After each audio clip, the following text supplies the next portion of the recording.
Hello, and welcome to another episode of Tuesdays with Tally.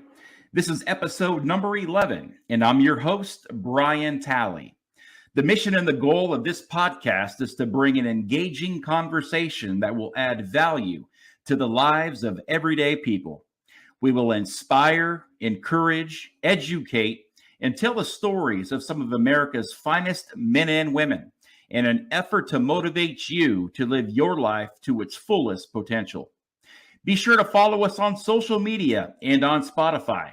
The online information and handles are all located on the scrolling ticker at the bottom portion of your screen.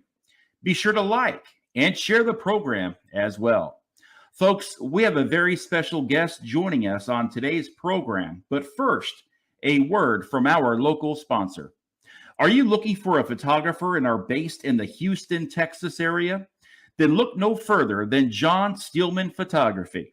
John Steelman Photography is a veteran-owned small business that takes great pride in capturing those special moments in time for an everlasting memory.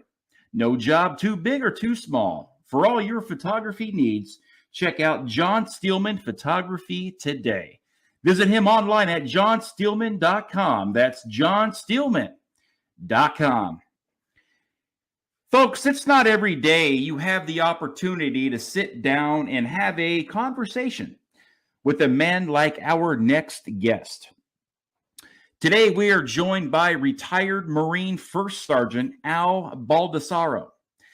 Al served our country from 1975 to 1998.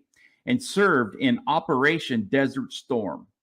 After 23 years of dedicated and honorable service in the United States Marine Corps, Al retired and settled in New Hampshire. He saw the need for state leadership and decided to enter the political arena. In 2006, Al was elected to the New Hampshire House of Representatives and has represented District 5 now for 16 years and is still actively serving in the state house. Representative Baldasaro is an outspoken conservative and a strong ally of President Trump. Representative Baldasaro has served on numerous committees and chairs to include the 2016 National Trump Veterans Chair, the 2020 Trump New Hampshire Co-chair, and the 2020 Trump National Veterans Coalition Advisor, just to name a few. He also serves as the state chair to federal relations to the U.S. Department of Veterans Affairs. What a remarkable and distinguished career you have had, sir. With that, we are honored to welcome New Hampshire State Representative Al Baldasaro to the program. Thank you for joining us today. How are you, sir? Thank you, Brian. It's an honor to be on with you. I'm doing great. I'm actually the chairman of the State and Federal Veterans Affairs here in New Hampshire up until December. Then I'm retired. I had enough. What a career! You know, you look at the time you spent in the Marine Corps. You look at the time that you've spent in the New Hampshire State House. Certainly a distinguished career.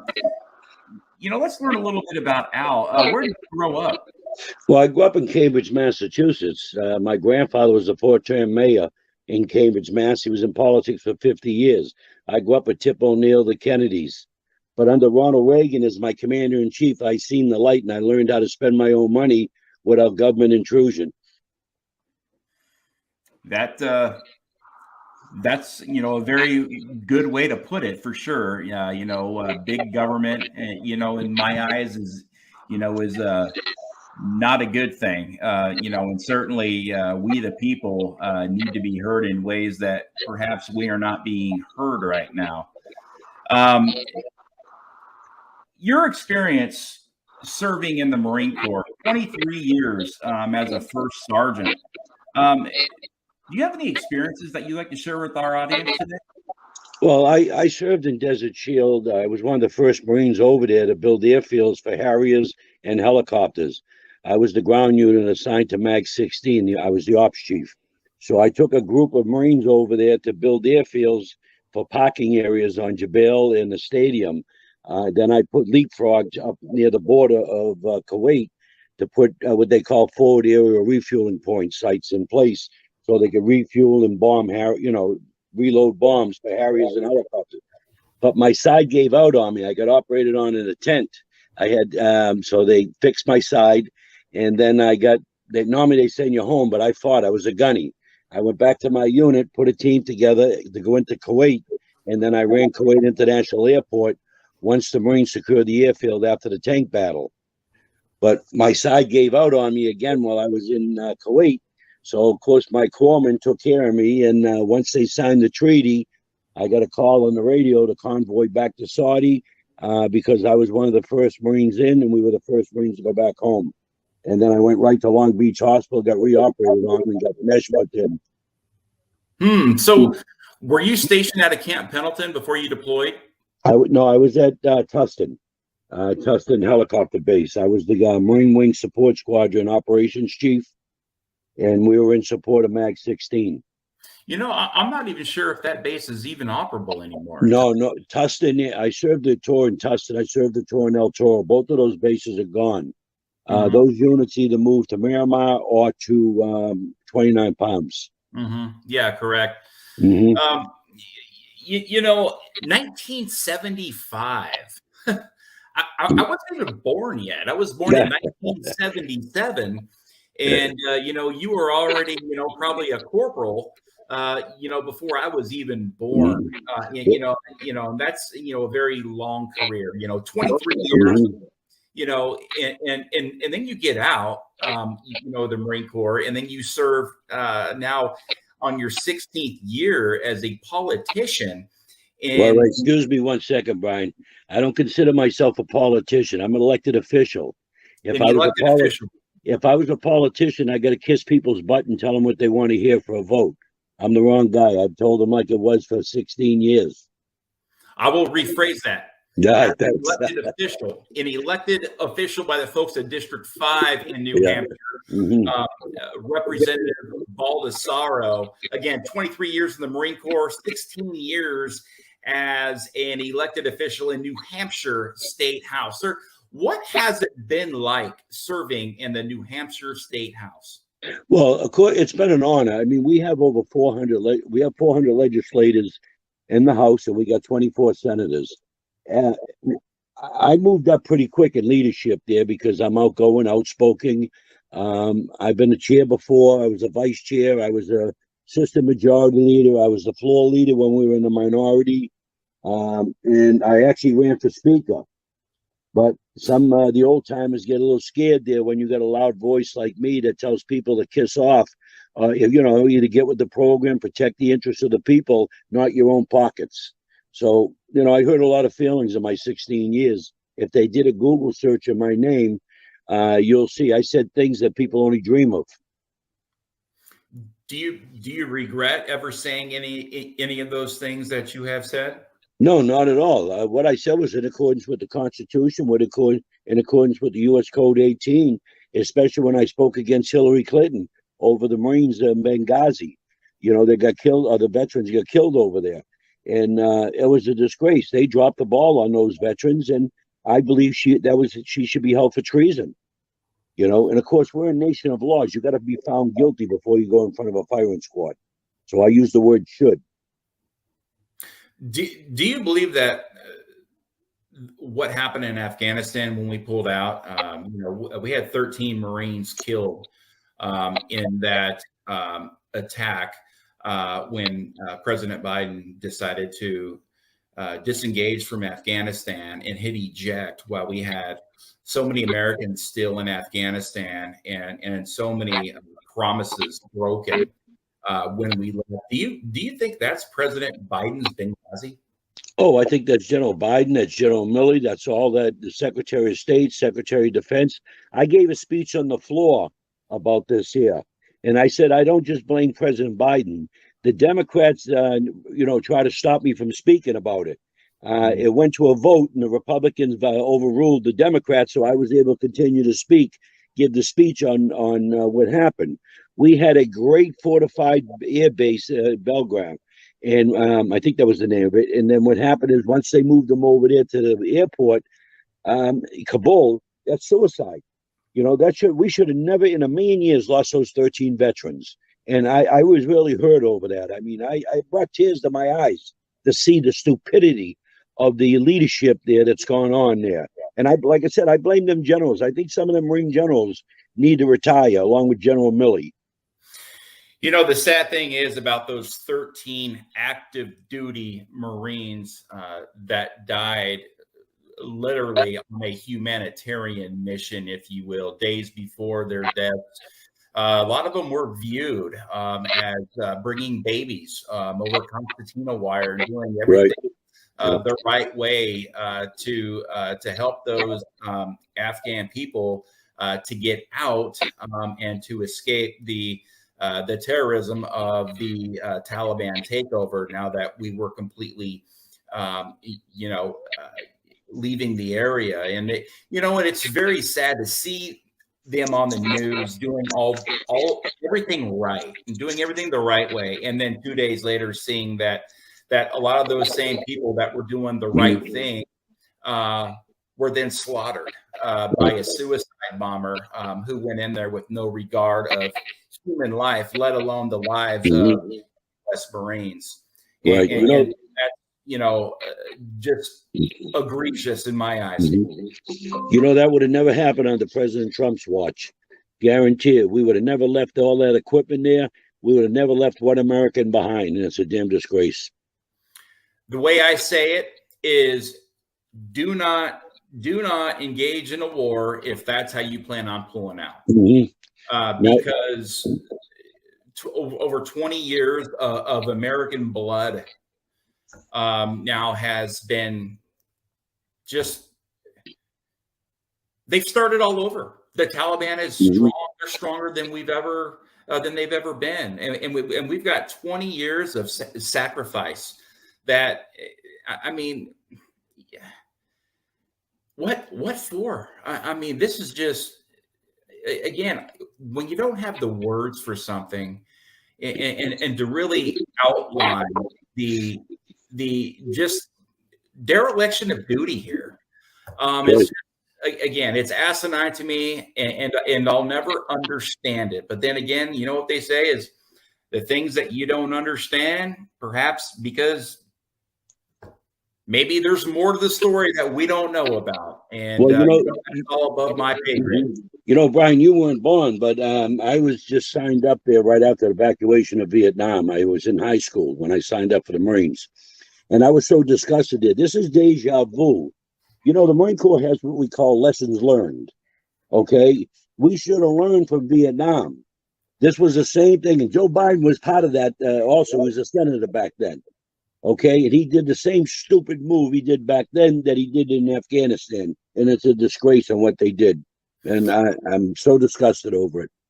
Yes, you are absolutely correct. The same thing happened in Vietnam. Again, spilled American blood for what? Yeah, but most people, it's a disgrace, and we can't continue to go down this path, because if we do, folks are going to begin to wake up a little bit and say, you know what, I'm not going to go sign up. If this is how it's going to be ran, if the government is going to be so incompetent to just literally slaughter American lives, on the backs, political deals and, horrible foreign policy, then, that's definitely something that I don't want my kids signing up for. That's why it's very important here with today's young military that we motivate them to get involved in politics, get them to run for office here, because they understand the common sense approach there to life and worry about America first instead of trying to be the police for the rest of the country. Or the rest of the world, I should say.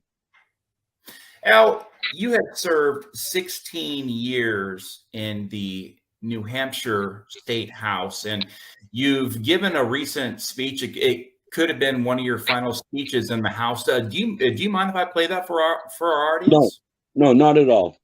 We're from Londonderry. Representative Baldasaro is recognized to speak in support of the committee report.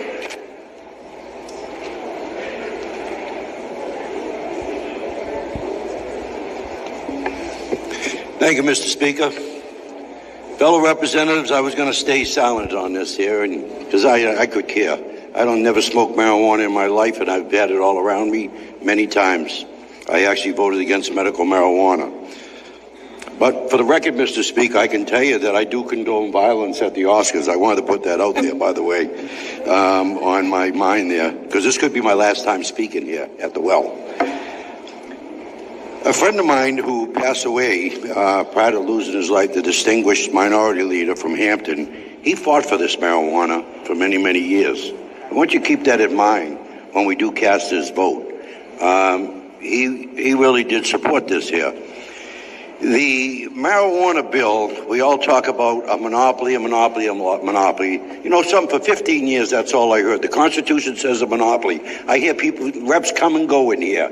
But you want to know something? Cable is a monopoly. Other areas here, internet, alcohol. We have monopolies all over. Let's cease the BS on it's a monopoly. Enough is enough. Now, I'm going to tell you one thing. If you let this die, and you're a big marijuana supporter, this is the nose under the tent. This is your opportunity to get the nose under the tent, get something passed where I'm hearing, I don't know how true it is, but I'm hearing somebody's going to let it go without a signature.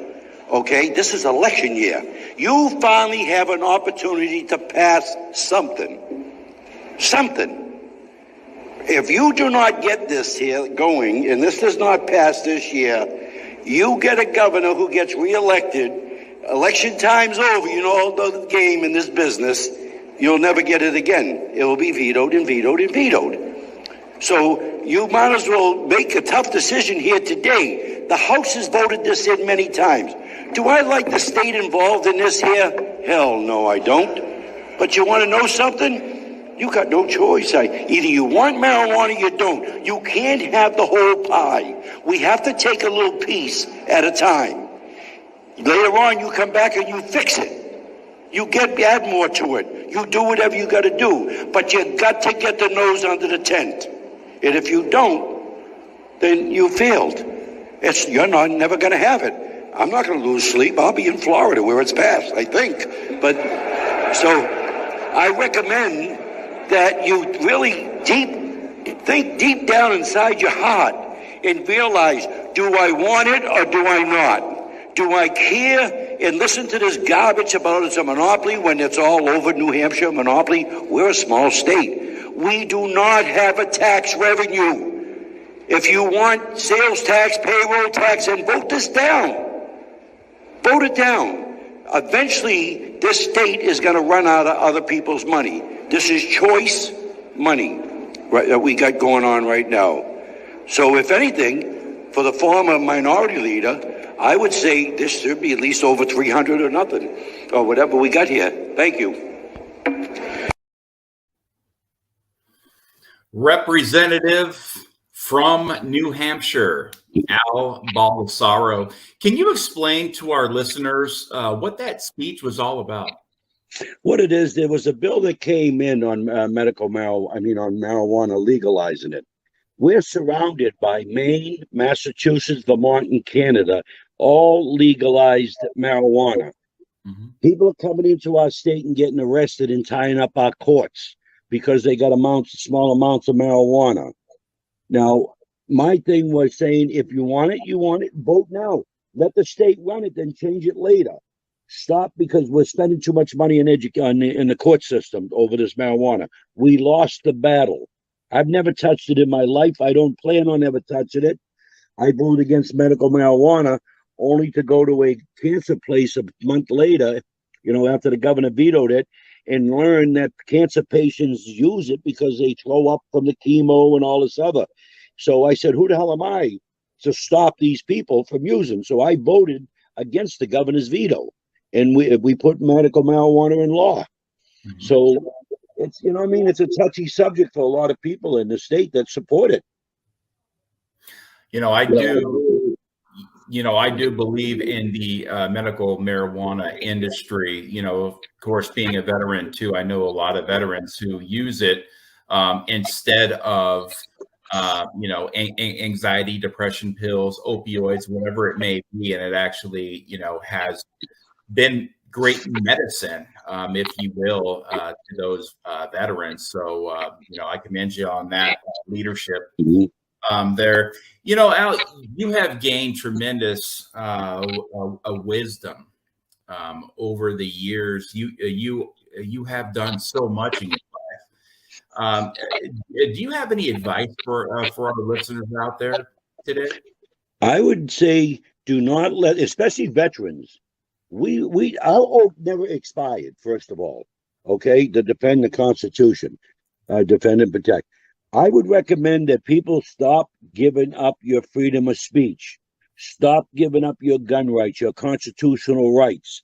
Otherwise, you're going to end up like a country like, let's say Russia or China or, these other countries where the government rules.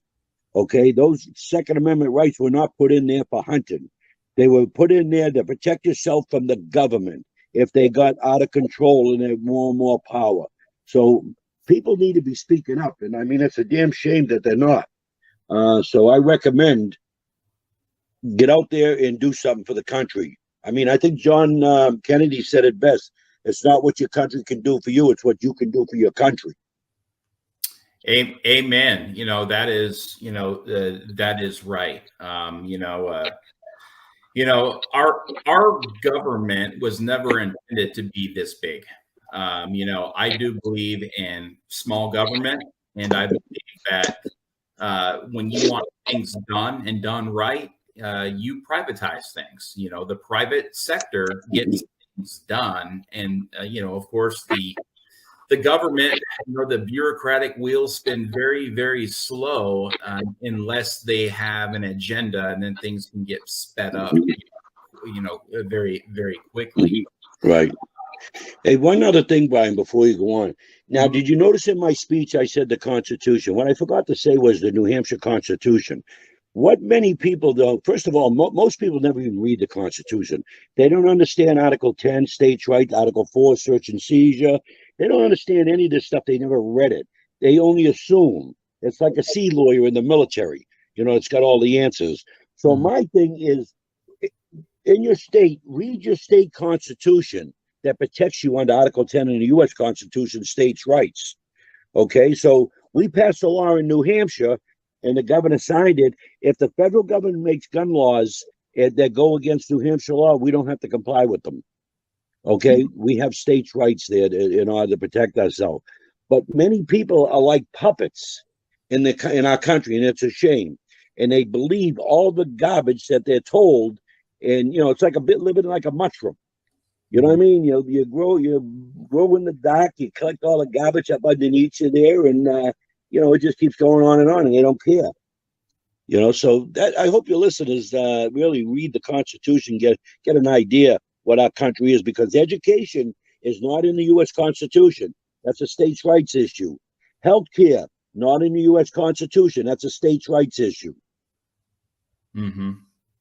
Right. Yeah. I do have a pocket constitution that I carry with me, and a lot of members of Congress don't even know a lot about the Constitution unless they pick it up and directly read it. But then if they do pick it up and directly read it, I'm not sure if they even know what a lot of those words and phrases mean, because it seems as if our rights as Americans are slowly starting to, not slowly, but quickly deteriorating. And, our framers never intended that.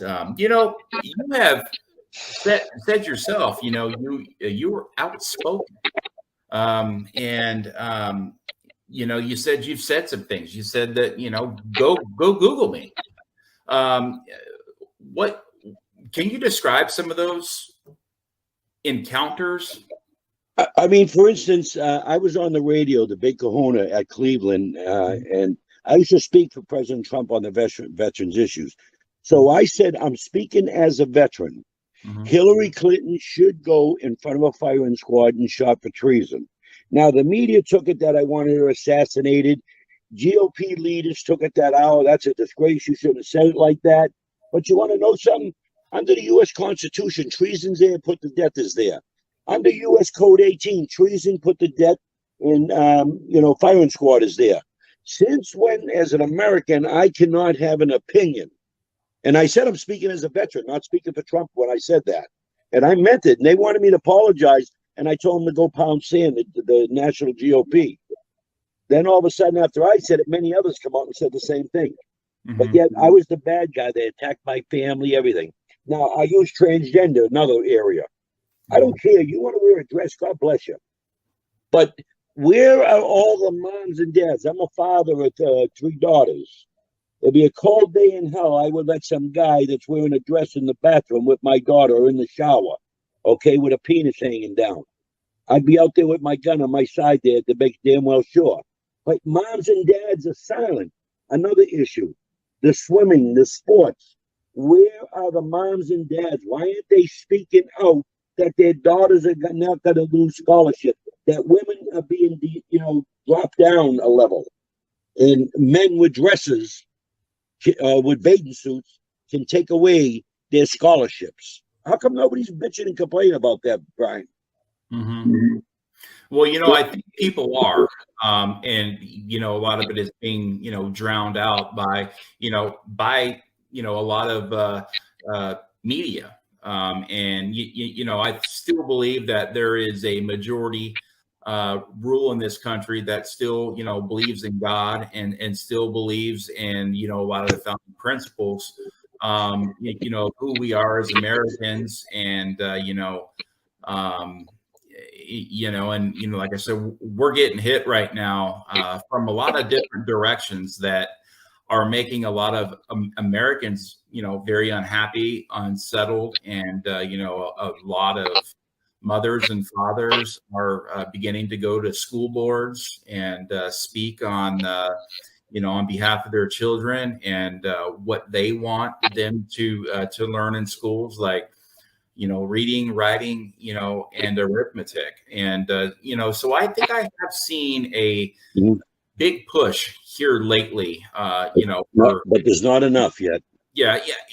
And law-abiding citizens, folks that contribute to society, those people that have a job and they pay their taxes and they, and they've, served the country, and these are people that have families that they just want safety and security for their families, and Right. they want good opportunity for their kids, about being, treated, fair, and respected by all, one nation under God. Amen. And I think that we should all have, the same God-given rights, inalienable rights, as we do, have here in America. I'd like to know, do you have any regrets in your life, the path you took as a Marine, and then on as a state representative? If you had to do it all over again, would you?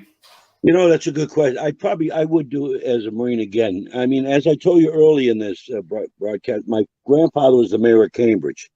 My goal was to be a police officer in Cambridge, Massachusetts. My name was on the cadet there. Me and my buddy there, we grew up together, everything. And what happened is my grandfather took my name off the list because I was his grandson. Okay, so I didn't say nothing to anybody. I didn't tell my mother, my father. I had just turned 18, getting ready to graduate high school, and I went and joined the Marines. Okay, because I knew my mother and father wouldn't have signed for me at 17, and they wanted me to go on to college. So I joined the Marines, and then I told my mother, and she didn't talk to her father for over a year, because my name was taken off the list. But I said, I'll do it myself. And that's what I did. I've been successful. When I was down at Camp Lejeune, I used to buy rental properties. You know what I mean? I've always been a cut above. I made corporal in a year. I made sergeant in 2 years, staff sergeant in 6, gunny in 15 or 16, and then first sergeant at about 18 or 19. You know what I'm saying? Years in the military. So I've always been a go-getter. I've always been one to kick in doors and make shit happen.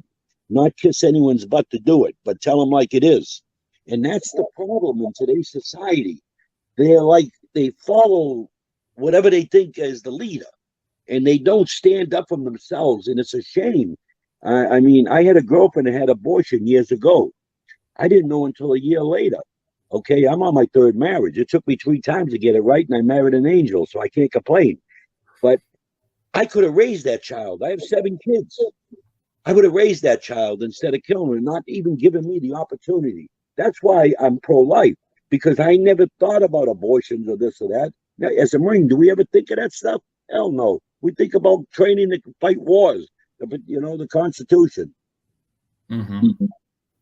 What has been the most rewarding experience of your life, Al? The most rewarding is as being on the Veterans Affairs Committee and helping those that can't help themselves, our fellow veterans and elderly. I passed a law here in New Hampshire because there's a housing development that was charging elderly people a late fee if they didn't pay their lot rent on the first. He had manufactured homes. I went and talked to the owner, and they wouldn't budge. So I said, well, you can't do it. I'll do it myself. So I got some Democrats, myself, other Republicans. I filed legislation. We made it illegal to charge a late fee to somebody that's on Social Security. You have to wait until their check comes in on the 3rd, the 6th, or the 9th. Many veterans, I got into the VA. I tell all veterans, whether you need it or not, sign up and go there at least once a year, get your physical, because the VA found my cancer by accident. I've had 2 bouts of cancer. I had 4 operations the last 2 years. I just had double hernias. I don't have a gallbladder. I got mesh holding muscles in my thigh, and then along from my stomach over to my left ear. Okay, because 4 months ago I had double hernias. I had an operation on my throat. I used community care because I didn't want the VA to cut me. I helped Donald Trump. I helped write his veterans plan when he first ran. And that was one of the best things we ever did was community care for veterans, because the choice program did not take care of veterans. Many were dropped off because they weren't paying the bill. So community care with only one provider made a big difference. Yeah, there are so many veterans that fall through the cracks, at the VA.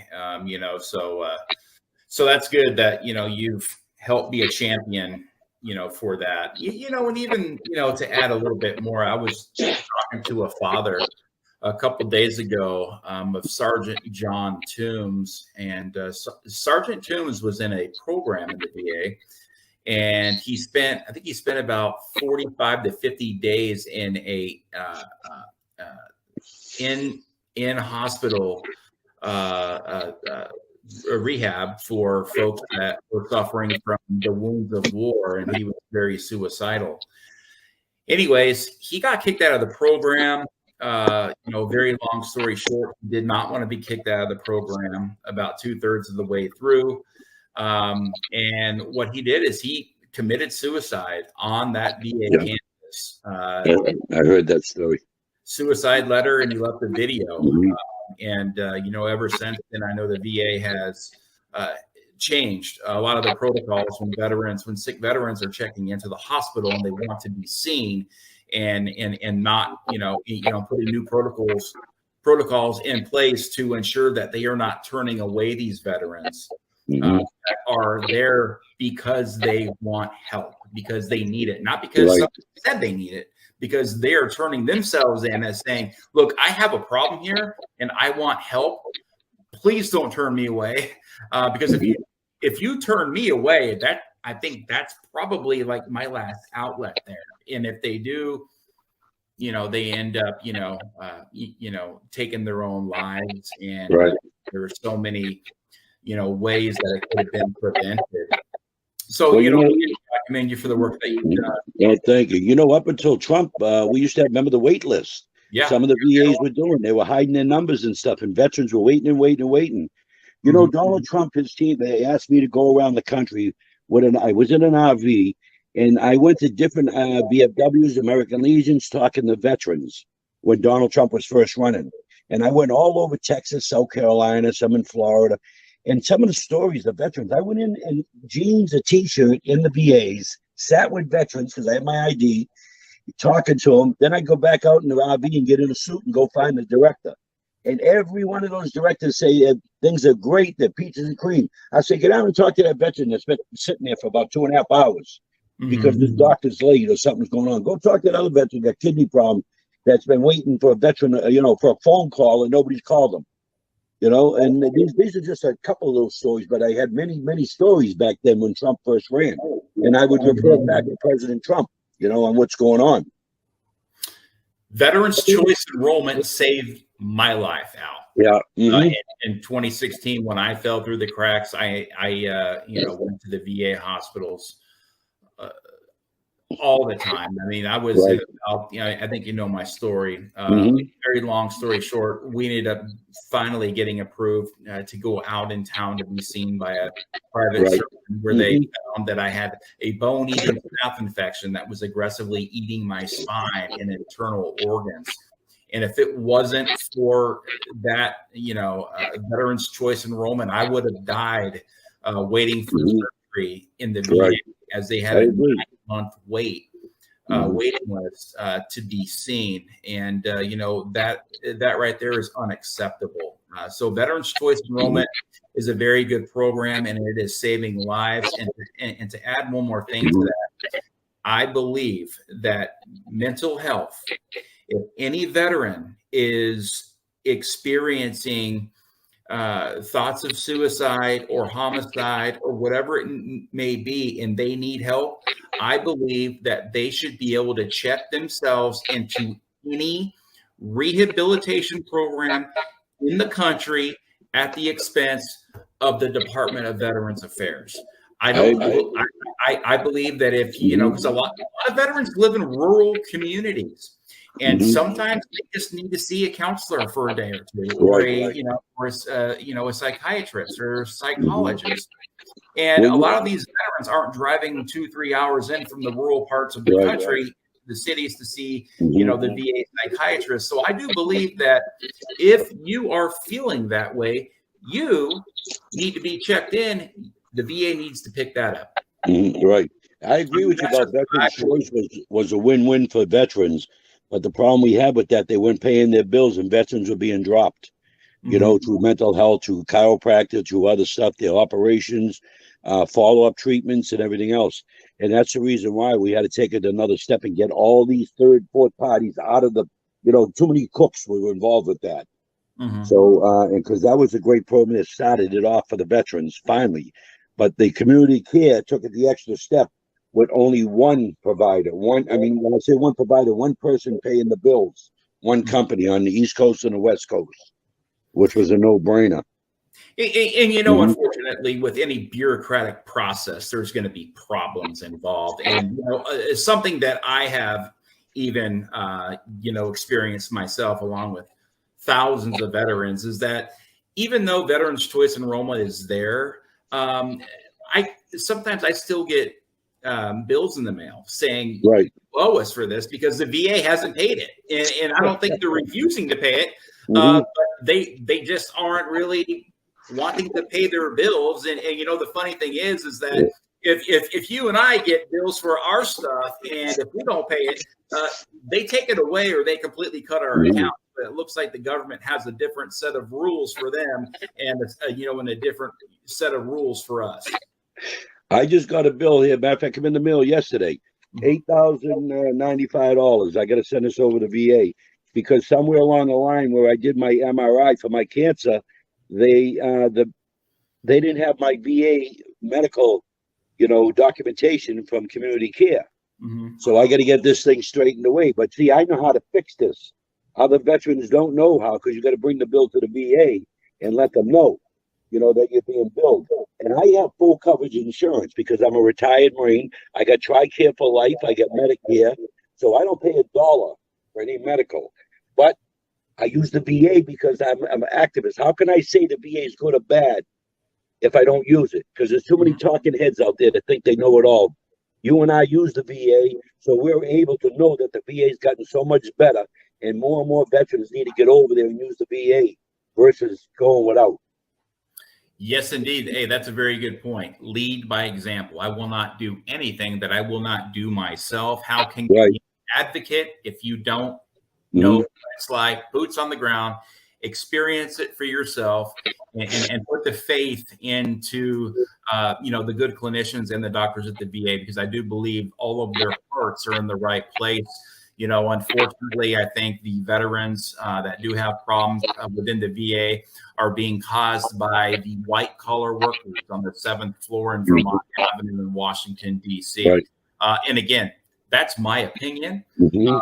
And I've got pretty good gist of what's going on, and I've seen it myself. So Right. that's my story, and I'm sticking to it. I hear you. Now, what is the most rewarding experience of your life? Well, of course, my kids, being born, but I mean, my life as a Marine was honorable. My most rewarding, I'm gonna tell you, I really enjoy and get a lot out of helping my fellow veterans, because many of them don't know where to go. You know what I mean? And I live for that. I help veterans all over the country.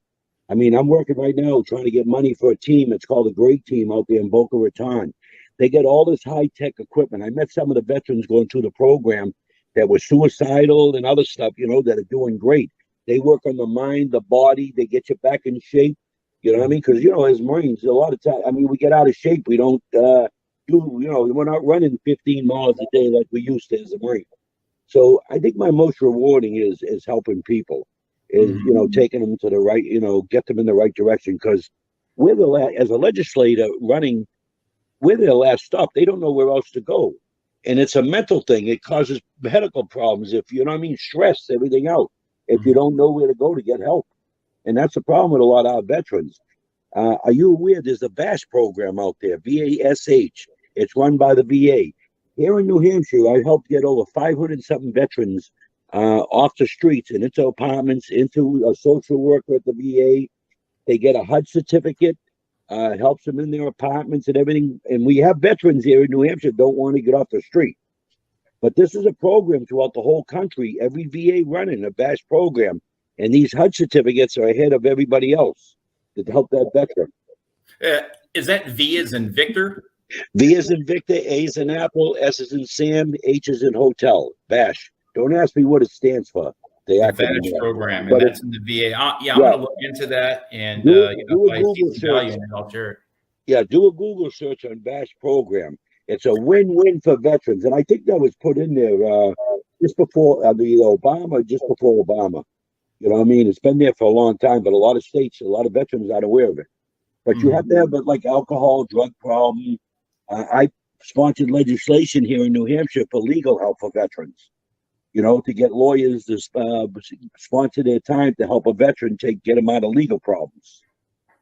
Right. And they do have Veterans Court too. That's helped a lot of veterans. I sponsored that bill. Mm-hmm. You know what I mean? On Veterans Court. It's a win-win. Yeah, absolutely. Mm-hmm. Now, you and I met a while back. I saw you on TV. You were at several of President Trump's rallies in 2017, I believe, is when I first reached out to you and said, I had a problem with the VA. I've got a letter here. Can you help me advance this? I've drafted a bill. I need some help. And then all of a sudden, I started to get a lot of traction from Congressman Mark Meadows and about 12 other representatives in the House. And ever since then, we've kind of had a good relationship. And the reason why I reached out to you is because you have built this great career on being a member of the House in New Hampshire and working directly with veterans. And then once I saw you on TV all the time with President Trump, and you're a retired U.S. Marine, I was like, perhaps this man can serve as an asset to me, to serve as an asset to 20.2 million American veterans to close a 74-year VA legal loophole. And I commend you for that, with your help on ultimately getting the tally bill passed, signed into law, and signed by President Trump on January 5th of 2021. This leads me to my next question. You have a very good relationship with President Trump. Can you explain how he's like in real life? Well, he don't come across like he's God's gift to everything. He comes across as an everyday guy. It's like talking to a construction guy or another Marine when you're sitting down with him and shooting the shit. Okay, that's just how he is. You know what I mean? He's talking like a regular guy. He looks you in the eye, but he sees. I don't know. I don't understand. He sees down the road. He just don't look yesterday. He looks at down the road what the possibilities are. You know what I mean? Other people just make the quick decisions for today and not understand what it could happen tomorrow. That's why Marines were big on lessons learned, so we don't make the same mistakes. And that's how Trump is. He's an honorable guy. When they said he's prejudiced or he's a racist, that's crazy. He treats everybody equal. Okay? When they attacked him about John McCain, some of the veterans are mad.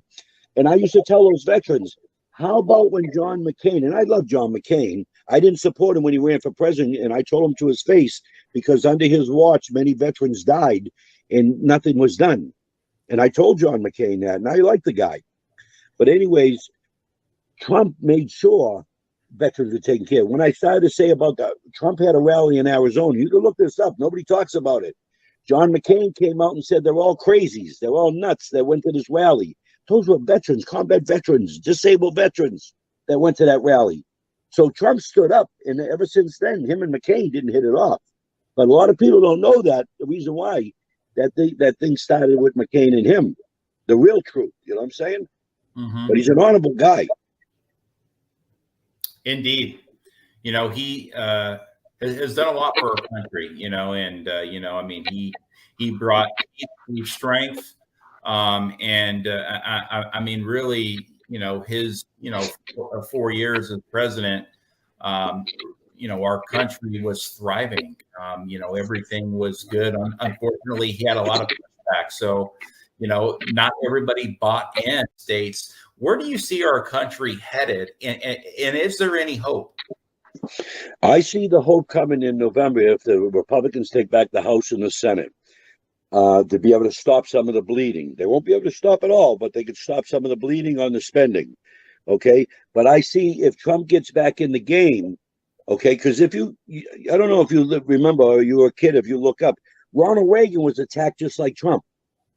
They attacked him constantly, the Democrats. Even myself, if they don't like what I say or do, I'm attacked all over the paper. Republicans don't like to rock the boat. Hopefully we got some now more and more speaking out. Okay, because I was attacked every 2 years. I'm a racist, but yet my sister-in-law is African American. I'm Italian, but I got 3% of African blood in me. Through the DNA. So but I'm a racist. I'm a crazy because I support our Constitution. So people need to wake up and smell the coffee and realize what's going on.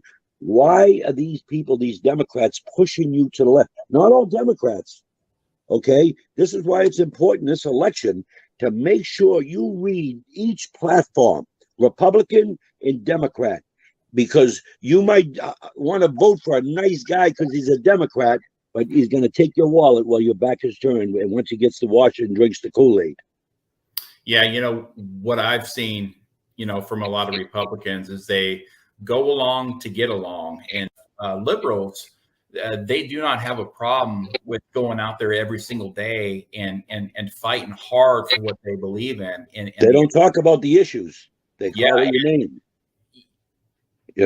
They call you names. They attack you. When was the last time you heard Democrats talk about the real issues facing people every day? You don't. Hey, one last thing on Trump. You know why they couldn't control Trump? Because Trump had his own money. The lobbyists, because I deal with lobbyists all the time. I won't meet with a lobbyist unless I got my vice chair or somebody with me. You know what I mean? So they could not control Trump. That's why he was hated. Every other president, Republican, Democrats, lobbyists controlled with their money. That is a very good point. He was not the establishment. Right. And when you are going in there to make change and to quote unquote drain the swamp, both sides are going to be frightened by that because, like you said, Biden was a senator during the Vietnam era. Right. Yep. And now come on. Term limits. Yeah. We have got to have term limits in this country. Right. Being an elected official should be something that, you go in and you do, as an experience to improve your community, and it should never be a career, and I do believe, serving, whether it's 8 years or 12 years, or even perhaps 15 years, but nothing more than that. I really believe that new blood, young blood, I believe, veterans should, partake a little bit more in what's going on, because, our country is founded, on a constitution. And it seems as if, the further we get down the road here, the less and less that we use it, And another thing is, we have laws on the books for damn near everything, but our government only picks and chooses what laws that they want to enforce, and the laws that they just want to turn a blind eye to. So I ask, as a representative, motion at garage door, how does this happen? Well, you've had for 100 years, the Democrats were in control of Washington. So you had all these, people that worked, that started out in low jobs, that moved up and moved up and moved up, that were Democrat appointees for many years. Only within the last, I don't know how many years, Republicans started winning, office there in Congress and Senate. So then they started with their pay raises.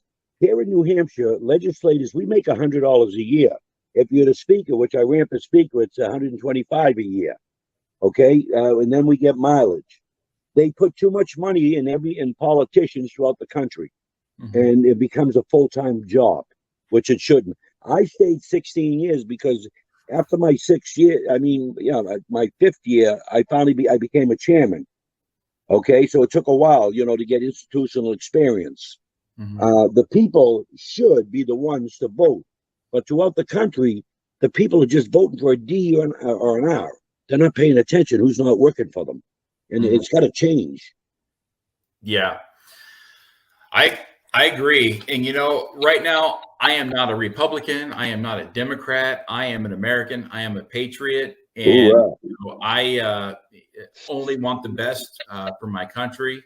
I want a land that is free, the home of the brave. I want justice for all, and I want every American to have opportunity. I believe that that's what our framers wanted as well. But like I said, we've got some trying times right now. But the American people are resilient people, and God-loving people, and they're waking up. I think that we will be great, and we will be just fine as we go through this time in history.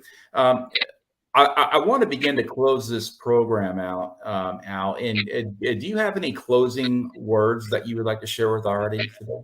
I would like to see more and more people get involved, more and more people speak up, more and more people tell them to stop with this, changing he's a him or he's a her and calling it something else, or he's a sperm donor, whatever the hell they're calling.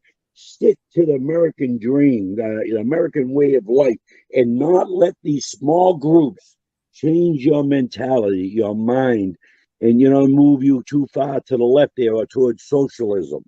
Okay, because many people, and it's a shame, forget what you had for breakfast yesterday. Start remembering, trust but verify, and get involved.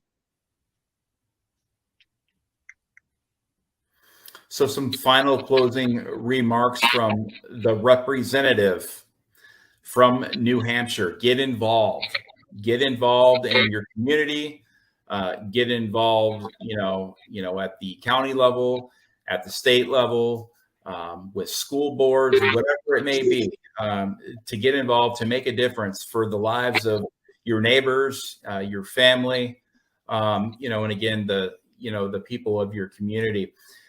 With that, we would like to thank you for joining us today, Representative Baldasaro. I'm glad you're doing this, Brian, because we got to get the message out to people to stand up for their rights, to not give up 1 inch of freedom. Thank you. And, I'm having everybody on, I'm having every walk of life on. I believe that, with everybody that I interview, there will be some sort of value that will be added to the lives of the folks that decide to tune in. If you listen hard enough, everybody out there will find something that could potentially inspire them, motivate them, and to live the life that they were intended to live. Peace, love, hope, and joy, Amen. to put that on your heart. And, if you start living a life of gratitude, you will see things drastically improve in your life for sure. So until next time for Tuesdays with Tally, this is Brian Tally. Good night, Semper Fi, and God bless. Hoorah. Thank you.